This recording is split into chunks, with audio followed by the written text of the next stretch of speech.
მოგესალმებით ქალბატონებო და ბატონებო, მივესალმები ტელევიზია პულსის ტელემაყურებლებს. აქ ამ თავით მინდა ჩემი ღრმა პატივისცემა დაგიდასტუროთ და აქვე გითხრათ, რომ დღეს ჩვენ საკმაოდ უცნაურ თემაზე ვისაუბრებთ. ვისაუბრებთ იმ დამკვიდრებული პარადიგმის საწინააღმდეგოდ, რომელიც ლამის რეფლექსის დონეზე გვაქვს ჩვენ გამზარე თითოეულ ჩვენთაგანს და ვისაუბრებთ არა საკუთარი მოსაზრებების საფუძველზე, არამედ გარკვეული მტკიცებულებების გამოყენებით და ამ მტკიცებულებების манипулირებით. მოკლედ როგორც დავაანონსეთ, დღეს ჩვენ ვისაუბრებთ სიმსუქნეზე, თუმცა სიმსუქნეზე არა როგორც პრობლემაზე, მხოლოდ და მხოლოდ, არამედ სიმსუქნის პარადოქსებზე. ანუ გარკვეულწილად სიმსუქნის სიკეთეზე. უცნაურად ჟღერს, მაგრამ როგორც თანამედროვე კვლევის შედეგების რამოდენიმე საკმაოდ სერიოზული და მასშტაბური კვლევის შედეგი გვაჩვენებს, ამის თქმის საფუძველი ჩვენ გვაქვს, რომ სიმსუქნეს გარკვეულ თვალსაზრისით, გარკვეული პოზიციით სიკეთეც მოაქვს ადამიანისთვის. მოდით დავიწყოთ თვითონ პრობლემის განხილვით და ნახოთ რა არის ეს, არის თუ არა სიმსუქნე პრობლემა, რას უქადის ის კაცობრიობას, რატომ არის ის სახიფათო, ამის თაობაზე თითოეულმა თქვენთაგანმა ალბათ დაწვრილებით და ძალიან კარგად იცის, მაგრამ მოდით უფრო ციფრების სახით და ფაქტების სახით განვიხილოთ აი ეს პრობლემა. მიაქციეთ ყურადღება, რომ სიმსუქნე არა მხოლოდ კაცობრიობის და ადამიანის პრობლემა გახლავთ, არამედ სამწუხაროდ, როგორც აღმოჩნდა, ცხოველებიც სუქდებიან, როგორც ხედავთ აქ. სამი სახეობა ჩვენი შინაური ცხოველებისა და რატომღაც აქ შინაურ ცხოველებზეა მხოლოდ და მხოლოდ საუბარი, მათ შორის ცხენები, კატები და ძაღლები. ხედავთ, რომ მათში სიმსუქნის გავრცელების პროცენტული მაჩვენებელი ხანდახან ადამიანზე მეტიც კი არის მეგობრებო. მოდით დავუბრუნდეთ ჩვენს მოძმეებს, ანუ ერთმანეთზე ვისაუბროთ და რა გველის მომავალში. სამწუხაროდ, სიმსუქნის თვალსაზრისით არც თუ ისე ბევრი კარგი რამ სასიამოვნო, რამე თუ გლობალური დათბობის გამო და ეს პრობლემაც ალბათ ყველასთვის მეტნაკლები მასშტაბით არის ცნობილი, გლობალური დათბობის გამო გველოდება გარკვეულწილად დაბალყუათიანი საკვების არსებობა მომავალში, რაც ქმნის ისეთ სიტუაციას, რომ საჭირო ენერგიის მისაღებად მოგვიწევს აუცილებლად გაცილებით მეტი მოცულობის საკვების მიღება, რაც საბოლოოდ ქმნის სიმსუქნის განვითარების ძალიან დიდ ალბათობას და საშიშროებას. აქვე უნდა ითქვას, რომ ნებისმიერი ადამიანის, ზოგადად ადამიანთა პოპულაციის სიმსუქნეს ზრდასრულობაში საფუძველი ეყრება ბავშვობის პერიოდში და ეს მეტწილად ბავშვობის პერიოდში დიეტით არის განპირობებული, კერძოდ კი სხვადასხვა პროტეინებით და საკვები ნივთიერებებით გამდიდრებული ბავშვთა საკვებით და ასე შემდეგ. მე ამ დეტალებზე ახლა საუბარს ფორმატიდან გამომდინარე ვერ დავიწყებ, მე უბრალოდ მხოლოდ და მხოლოდ ფაქტების კონსტატაციას მიმართავ.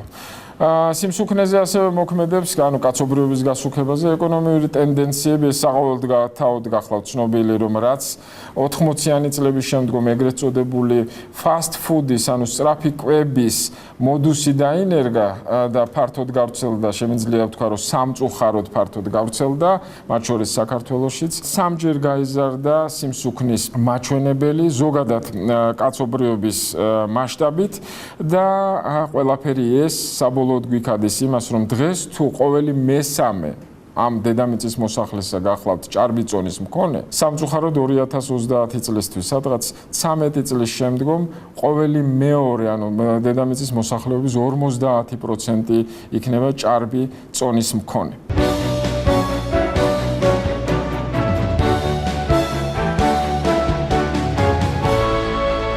მე მიუხედავად იმისა, რომ ჩემს მოხსენებას დღეს და ჩემს ლექციას ქვია სიმსუქნის პარადოქსი, ნუ დავივიწყებთ იმ დამკვიდრებულ პარადიგმასაც და იმ შეხედულებასაც, რასაც მე ჩემი მოხსენებით ერთგვარად შევეწინააღმდეგები, არა, მაგრამ გარკვეულ ნიუანსებს და აი ამ ნაცრისფერ სტატისტიკაში გარკვეულ ფერებსაც შევიტან. ყოველ შემთხვევაში ჩვენი ჭარბი წონის მქონე მოსახლეობის გულის გასახარად.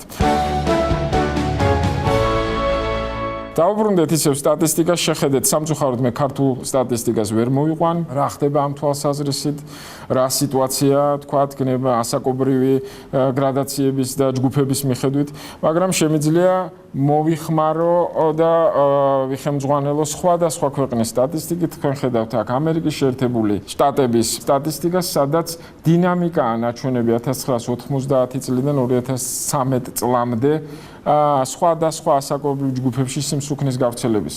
ხედავთ, რომ ზრდასრულებში ჭარბი წონის მქონე ინდივიდთა რაოდენობა ამ პერიოდში ორჯერ გაიზარდა, ხოლო ბავშვებში, რაც ფრიად არასასიამოვნოა და ძალიან ბევრ პრობლემას უქადის ამ პოპულაციას, ეს რაოდენობა სამჯერ გაიზარდა. ჯამში თუ შევკრებთ, საკმაოდ საინტერესო გახლავთ აი ეს სლაიდი, რომელიც აჩვენებს, რომ ჭარბი წონის მქონე ამერიკელთა რაოდენობა უდრის სამი უდიდესი შტატის, ეს არის კალიფორნია, ეს არის ტექსასი და ეს არის ნიუ-იორკი, ჯამში შეკრებილი ამ სამი დიდი შტატის მოსახლეობას. რაც შეეხება დიდ ბრიტანეთს, არც აქ გახლავთ მიუხედავად გარკვეული დიეტური ჰაბიტუსისა და კულტურისა, რაც ამ კუნძულზე გახლავთ გავრცელებული, სამწუხაროდ 4-დან 1 ბრიტანელი ბავშვი ჭარბი წონით გამოირჩევა და საქმეც გახლავთ იმაში, რომ თუკი ჩვენ გარკვეულწილად ყოველთვის გვიხარია ყოველ შემთხვევაში ჩემი ბავშვობა მახსენდება, როდესაც თევზის ქონით და კოვზით დამდებდნენ, რომ გამხდარი არ უნდა იყოს წესიერი ოჯახის შვილი, არამედ ფერხორციანი. აღმოჩნდა, რომ ფერხორციანი და ჭარბი წონის მქონე ბავშვი ყოველთვის არ ნიშნავს იმას, რომ ის ზრდასრულობაში ტანადი გახდება. ის საუბედუროდ მას ძალიან დიდი შანსი აქვს იმისა, რომ ასაკში, ანუ ზრდასრულობის პერიოდში ის ჭარბი წონის მქონე იყოს და ამ ჭარბ წონასთან ასოცირებული სხვადასხვა რისკების. აი აქ სტატისტიკაა მოყვანილი, რასაკვირველია, მე ამ ციფრებზე თქვენს ყურადღებას არ მოვაცდენ, მაგრამ გავამახვილებ ყურადღებას ერთ მეტად საინტერესო და ქართული პოპულაციისთვის მნიშვნელოვან ინფორმაციაზე. აი ეს კვლავ ბრიტანული კვლევაა და წარმოვიდგინეთ, ჭარბი წონის მქონე ბავშვების მშობლები ვერ აფასებენ ობიექტურად თავიანთი შვილების წონას და მასთან ასოცირებულ რისკებს და აქედან გამომდინარე ისინი სრულიადაც არ თვლიან, რომ ეს წონა მათი შვილებისთვის ზედმეტია, პირიქით თვლიან, რომ ეს შესაბამისობაშია და საჭიროა გაგრძელება, თქვათ, დიეტური ინტერვენციისა ამ ბავშვების მიმართ, რასაც მშობლები ახორციელებენ. არა და თანამედროვე ბავშვი ხედავთ, რომ ენერგიის 1/5-ს შაქრის შემცველ და შემცვლელი პროდუქტებით იღებს, რაც პირდაპირ კავშირშია ძალიან ბევრ არასასიამოვნო შედეგთან. ჯამში ბევრი რო არ ვისაუბრო, თქვენ წარმოგიდგენთ აქ რამოდენიმე ფაქტს, ცნობილს და იმ ნიშებს, სადაც ჭარბი წონა ქმნის ან შექმნის პრობლემებს, განსაკუთრებით ბავშვთა და მოზარდთა ასაკში. ესაც გახლავთ გულისა და სისძაღვრთა პათოლოგიები. ეს საყოველთაოდ გახლავთ ცნობილი, რომ 2-3ჯერ მეტია ჭარბი წონის მქონე ინდივიდებში, მათ შორის მოზარდებშიც და ბავშვებშიც, გულსისძაღვრთა დაავადებების პრობლემები, ვიდრე ეს გახლავთ ნორმული წონის მქონე მათ თანატოლებში. ეს გახლავთ ღვიძლისა და სანაღვლეგზების დაავადებები, სამწუხაროდ 70-იანი წლებიდან 90-იანი წლებამდე წარმოვიდგინეთ გასამაგდა ბავშვებშიც კი ნაღლის ბუშტის სხვადასხვა პათოლოგიები და მათ შორის ნაღველკენჭოვანი დაავადებები, რაც ამ ასაკისთვის ადრე არც გახლდათ ასე დამახასიათებელი.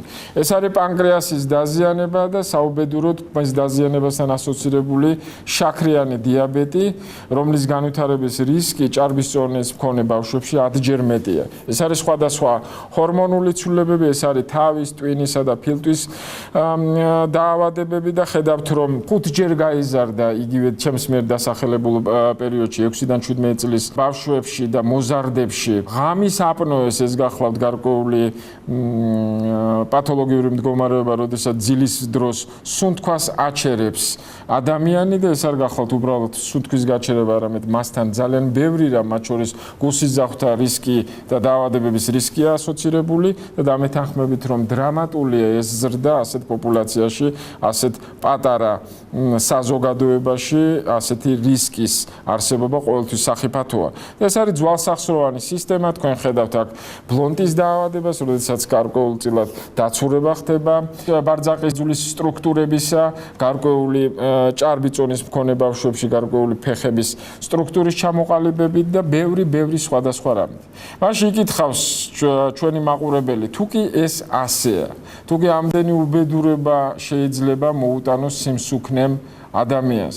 მაშინ რაზე უნდა ვისაუბრო მე აი ამ სლაიდის შემდგომ, როდესაც და ამ სლაიდზე კი ნაჩვენებია სხვადასხვა დაავადებების, მათ შორის სანაღვლიგზების პათოლოგიების, დიაბეტის, ჰიპერტენზიის სიხშირე, ჭარბი წონის, ანუ წონის ზრდასთან ერთად. ხედავთ, რომ თითოეული მრუდი წონის ზრდასთან ერთად ზემოთ მიდის. ვიუბრუნდები იმ კითხვას, რომელზედაც მე პასუხი უნდა გავსცე, მაგრამ მიაქციეთ ყურადღება, მაშინ აი ეს მატრიოშკებიდან სუქანი რატომ იღიმება და რატომ არ აქვს საკმაოდ ბედნიერი პირიქით, მე ვიტყოდი უბედური სახე აქვს აი ამ გამხდარს, რომელიც პირიქით სხვა საპირისპირო ემოციას უნდა გამოხატავდეს. აი სწორედ ამაზე ვისაუბრებ და მე ვიტყოდი მარილი და ძირითადი ნიუანსი ჩემი დღევანდელი მოხსენებისა. სწორედ ეს გახლავთ მეგობრებო, მაგრამ ეს არ ნიშნავს იმას, რომ სიმსუქნე აუცილებლად კარგია. უბრალოდ რეზიუმეს მე ბოლოში მოგახსენებთ და ეს რეზიუმე გარკვეულწილად თანამედროვე კვლავ ვიტყვი თანამედროვე კვლევების შედეგად არის მიღებული.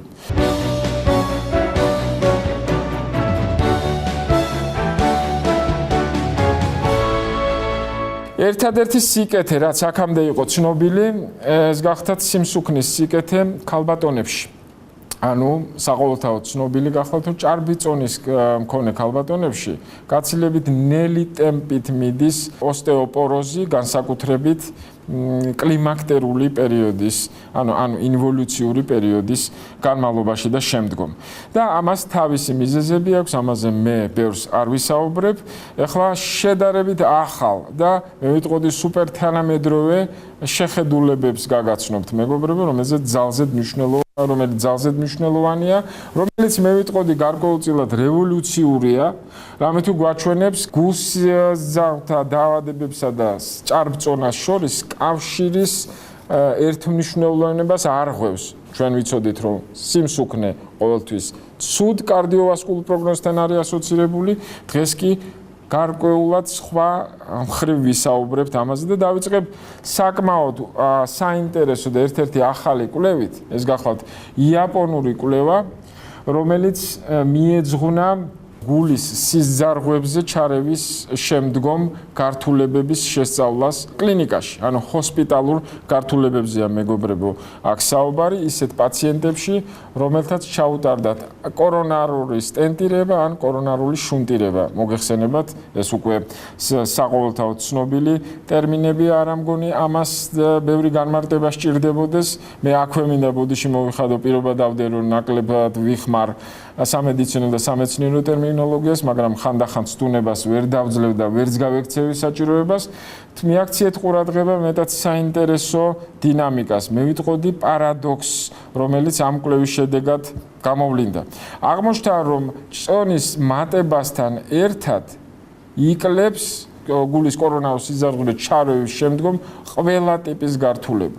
ანუ მარტივად რო ვთქვათ, თუ კი გრაფიკს მიაქცევთ ყურადღებას, მცირე წონის პაციენტებში კატასტროფულად მაღალია სხვადასხვა ტიპის გართულებები და ეს გართულებები გახლავთ სისხლდენები, ეს გართულებები გახლავთ სისხლდენები ისეთი, რომლებიც მოითხოვენ სისხლის გადასხმას, ეს გახლავთ უკიდურესი გართულება და გამოვლინება, ეს გახლავთ ჰოსპიტალური სიკვდილობა, კატასტროფულად მაღალია ეს მაჩვენებელი დაბალი წონის მქონე პაციენტებში და წონის რაც შეეხება ჭარბი წონის და მსუქან პაციენტებში სარწმუნოდ დაბალია გართულებები. მე ჩემი მოხსენების ბოლოს რამდენადმე ვეცდები, რომ ახსნე ეს პარადოქსი, თუმცა ეს არ გახლავთ ჩემი ახსნა, მაგრამ იმასაც გეტყვით, რომ ეს ახსნაც ბოლომდე არ ფენს ნათელს აი ამ უცნაურ ფენომენს, რომელზედაც ახლა მე ვსაუბრობ. და ეს არ გახლავთ მხოლოდ ერთი კვლევა. მიაქციეთ ყურადღება ძალიან მასშტაბურ კვლევას, თითქმის 4 წლის მანძილზე მიმდინარეობდა დაკვირვება 50,000 პაციენტზე. ეს გახლავთ პაციენტები გულისშემიური დაავადებით და პაციენტები, რომელთაც ჭარბი წონა გააჩნდათ. მეგობრებო, ორი გრაფიკია ამ სლაიდზე მოცემული, ხედავთ ტოტალურ სიკვდილობას და ტოტალურ სიკვდილობას მიოკარდიუმის ინფარქტის გამო. მეორე მარჯვნივ განთავსებულ გრაფიკზე. აი ყველაზე მაღალი სიკვდილობის მაჩვენებელი ორივე შემთხვევაში დაფიქსირებულია დაბალი წონის პაციენტებში, ხოლო წონის ნორმის შემთხვევაში რისკი ყველაზე დაბალია, მაგრამ უცნაური ის გახლავთ, რომ სიკვდილობის მაჩვენებელი წონის ზრდასთან ერთად თანდათანობით მცირდება. დამეთანხმებით, რომ ძალიან ძნელი ერთმნიშვნელოვნად აი ორი ფრაზით გნებავთ უფრო მეტითაც ახსნა ეს ფენომენი, მაგრამ ეს არის რეალობა ღებული სამედიცინო პრაქტიკიდან.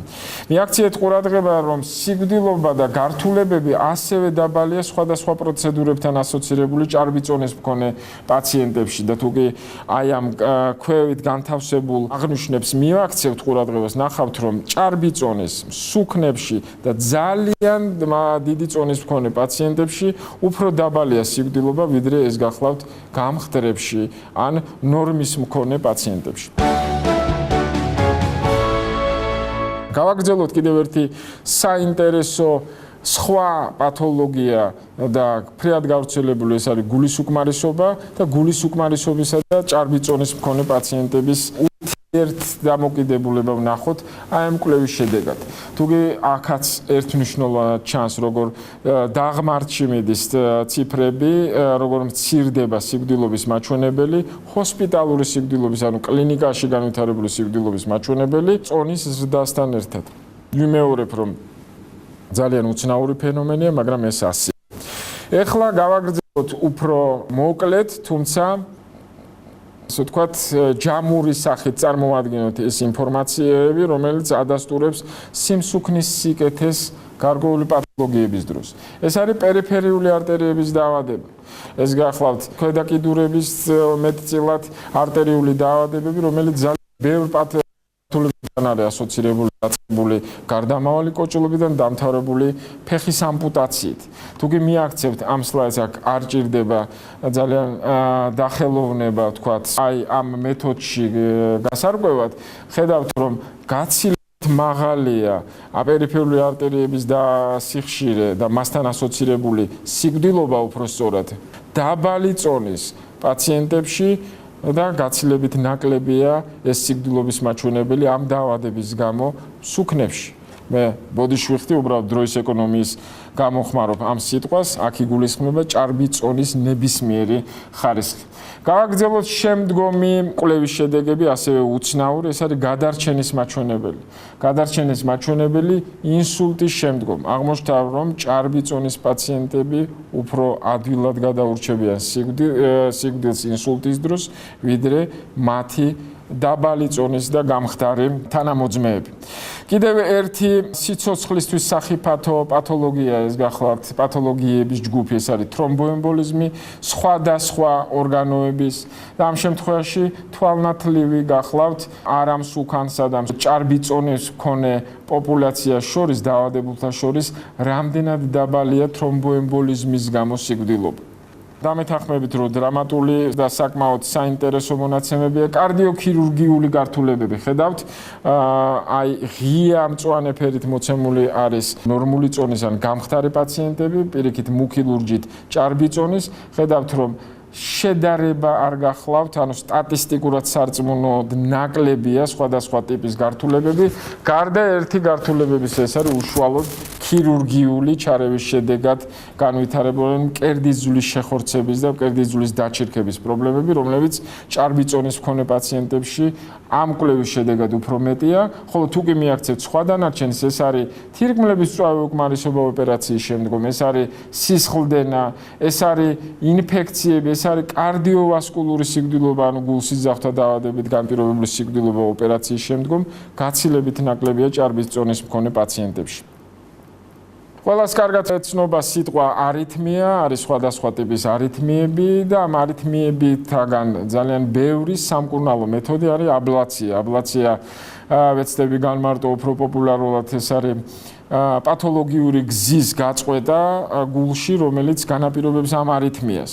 რასაკვირველია, ეს ინვაზიური ან ოპერაციული ჩარევაა, მეგობრებო, და შესაბამისად ნებისმიერ ოპერაციულ ჩარევას ყოველთვის გართულება ახლავს პოტენციურად მაინც.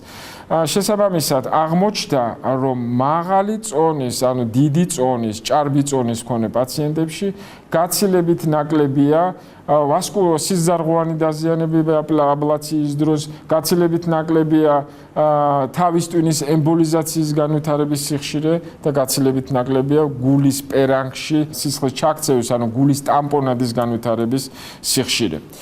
ერთი უცნაური შედეგი, თუმცა თუ დაუკვირდებით, უცნაური ის არ გახლავთ, კარგად თუ გავიაზრებთ ამ მონაცემებს, ეს არის ტიპი 2 შაქრიანი დიაბეტის ფონზე განვითარებული სიკვდილობის მაჩვენებელი. აქაც ტენდენცია უცვლელია, აღმოჩნდა, რომ ტიპი 2 შაქრიანი დიაბეტის დროს კარდიოვასკულური სიკვდილობა ჭარბი წონის მქონე პაციენტებში გაცილებით ნაკლებია, როგორც ამ სლაიდიდან ჩანს, ვიდრე ეს გახლავთ გამხდარ და წონის დეფიციტის მქონე ინდივიდებში. ასე და ამდაგვარად, მეგობრებო, ძირითადად მე ჩამოვაყალიბე ის ახალი კვლევის შედეგები, უпростоრად მოგახსენეთ იმ კვლევების შედეგები, რომლებიც ასე წყალი შეუყენა დღეს არსებულ პარადიგმას. თუმცა კიდევ ერთხელ გავიმეორებ, რომ ეს არ არის მტკიცებულება, არავინ იფიქროს, რომ ეს სიმსუქნის აბსოლუტურ სიკეთეზე საუბრობდე, მე უბრალოდ მინდა ყველას შევახსენო, რომ ის, რასაც დღეს ჩვენ საუბრობთ, ის, რასაც ეძღვნება ზოგადად მედიცინა ადამიანი, არის სრულიად შეუცნობი და თითოეული ჩვენი ცდელობა გახლავთ მხოლოდ და მხოლოდ ცდელობა, რომ გავიგოთ ის მიზერული რამ, რითაც შეგვიძლია შევიცნოთ საკუთარი დავით და დავეხმაროთ ჩვენს თანამოძმეს.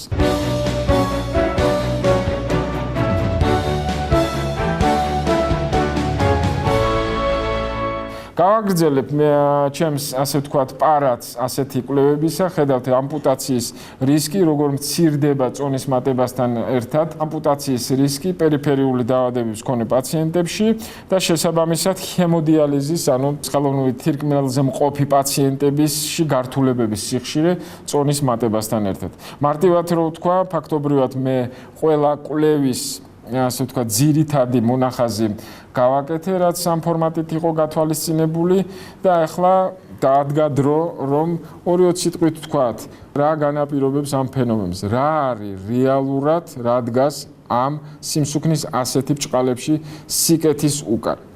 მოდით ჯერ შევაჯამოთ ერთი ფრაზით ის, რაც მე ვთქვი. რეალურად სიმსუქნე ძალიან ცუდია, რა თქმა უნდა. მაგრამ აი დღევანდელი ჩემი კვლევის შედეგებიდან გამომდინარე შეგვიძლია ვთქვათ, რომ სიმსუქნეს და ჭარბწონას გართულებებამდე და განსაკუთრებით გულსიძახთა დაავადებებამდე უფრო მეტი ადამიანი მიჰყავს. მაგრამ როდესაც ამ გულსიძახთა დაავადებების საზოგადოებაში ნორმული წონის ან წონის დეფიციტის მქონე ადამიანი მოხვდება მსუქანთან ერთად, ჭარბი წონის მქონე ადამიანს გადარჩენის მეტი რისკი აქვს, ვიდრე წონის დეფიციტის მქონე პაციენტს. აი ეს გახდათ, ასე ვთქვათ, გარკვეული მორალი და რეზიუმე ამ კვლევებისა, ყოველ შემთხვევაში ჩემს მიერ ინტერპრეტირებული. და აქვე მინდა გავამახვილო ყურადღება კიდევ ერთ ნიუანსზე. მიხარია, რომ ქართული საზოგადოება ნელ-ნელა ამოძრავდა, ალბათ ყველა შეამჩნევთ, რომ საღამოს განსაკუთრებით, როდესაც გაივლით ქუჩებში, მანქანით, სხვადასხვა სპა და ველნეს ჯგუფებში და ნახავთ ვიტრინებში მორბენალ ბოდიშვიხტი ასეთი შეფასებისთვის, მაგრამ რეალურად ვიტრინაა ის ღია სივრცე მორბენალ და მომარჯიშე ქალბატონებსა და ბატონებს ეს სასიხარულოა, მაგრამ მინდა გითხრათ, რომ მათი ძირითადი სამიზნე გახლავთ ექსტერიერზე ზემოქმედება და ერთი პარამეტრის, რომელიც ყველას იდეა ფიქსად აქვს, სხეულის მასის ინდექსის ნორმალიზაცია. ეს მოგეხსენება ძალიან მარტივი ფორმულა, მარტივად ითვლება და ეს გახლავთ გარკვეული პარამეტრი, რომელიც აქამდე გამოიყენებოდა როგორც მეთოდი, ანუ სუროგატი წონის შეფასების. აღმოჩნდა, მეგობრებო, უფრო დეტალური კვლევით, რომ არა სხეულის მასის ინდექსს აქვს ძალიან დიდი მნიშვნელობა, არამედ სხეულის შემადგენლობას. და როდესაც უფრო ნატიფი მეთოდებით იქნა შესწავლილი ადამიანის სხეული და ეს ნატიფი მეთოდი გახლავთ დუალარ ენერგეტიკული რენტგენოლოგიური აბსორბციომეტრია, აღმოჩნდა რომ 41%-ში შემთხვევებისა ტყუის body mass index, ანუ სხეულის მასის ინდექსი, ის სწორად არ ასახავს კარდიოვასკულურ რისკს, მეგობრებო. აქედან გამომდინარე, მე მინდა ზოგადად მოვუწოდო საზოგადოებას, რომ მხოლოდ და მხოლოდ სხეულის მასის ინდექსი არ გახლავთ ის რის გულისთვისაც ბრძოლა ღირს. აქვე ვიტყვი, სხვათა შორის ეს დღევანდელ ჩვენ თემას არ შეეხება, მაგრამ ვფიქრობ, რომ ჩვენი ტელემაყურებლისთვის ძალიან საინტერესო იქნება. გამოქვეყნდა ერთი უახლესი კვლევა, ჰოლანდიური კვლევა, საკმაოდ საინტერესო. აღმოჩნდა, რომ თუ კი დღე-ღამის მანძილზე ჩვენ 8 საათს გადაბმით ან ჯამში ვატარებთ უძრავად, არავითარი მნიშვნელობა არ აქვს მე რამდენს ვირბენთ ან ვიხტუნებთ. ან ვიძუნძულებთ, მეგობრებო, კარდიოვასკულური რისკი გვაქვს ზუსტად ისეთი, როგორც ადინამიურ ხალხს. ასე რომ თავარი არა სირბილია და შესაბამისად წონის კლება, არამედ მოძრაობა და მოძრაობა აუცილებლად დღე-ღამის ძალიან დიდ მონაკვეთში.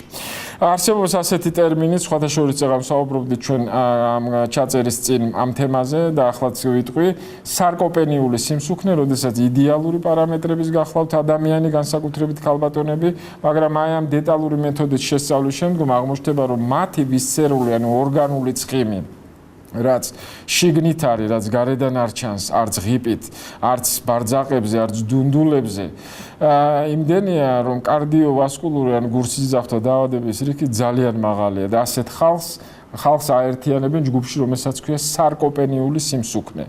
ანუ რეალურად ის გამხდარია ფიზიკურად, მაგრამ მას აქვს სარკოპენიული სიმსუქნე. შესაბამისად, რაც შეეხება მექანიზმებს, არ გადაღვლე აუდიტორიას ამ მექანიზმებზე საუბრით, ეს გახლავთ პროგენიტორული უჯრედები, ენდოთელური, რომელსაც გარკვეულწილად გარკვეული პროტექტორული დაცვითი ფუნქციები გააჩნია, ასე შემდეგ. და ერთი ძალიან მნიშვნელოვანი მექანიზმზე უბრალოდ მინდა გავამახვილოთ თქვენი ყურადღება, უბრალოდ ინფორმაციის სახით რო იცოდეს ჩვენმა საზოგადოებამ, რომ აღმოჩნდა, რომ ჩვენი ცხიმოვანი ქსოვილი ძალიან დიდი რაოდენობით შეიცავს რეცეპტორებს, რომელიც ბოჭავს სიმსივნის მანეკროზებელ ფაქტორს, არის ასეთი მავნე ნივთიერება ჩვენს ორგანიზმში, რომელიც ძალიან ბევრ უბედურებაში იღებს მონაწილეობას. ასე ვთქვათ, ერთგვარი კრიმინალი. შესაბამისად, რაც უფრო მეტია ცხიმოვანი ქსოვილი, სიმსივნის მანეკროზებელი ფაქტორის დიდი რაოდენობის შებოჭვა ხდება და შესაბამისად მათ უბედურების კეთების საშუალება არ ეძლევა, მარტივად რო ვთქვათ, ერთგვარად ამითაც შეიძლება აიხსნას ის დაბალი გართულებები, რაც სიმსუქნეს აქვს ჩემს მიერ დასახელებულ კვლევებში და რაც ხსნის ერთგვარად სიმსუქნის პარადოქსს. ძალიან დიდ მადლობას მოვახსენებ ჩვენს ტელევიზიას, რომელმაც საშუალება მომცა თქვენთან სასიამოვნო ურთიერთობისა, ტელევიზია პულს.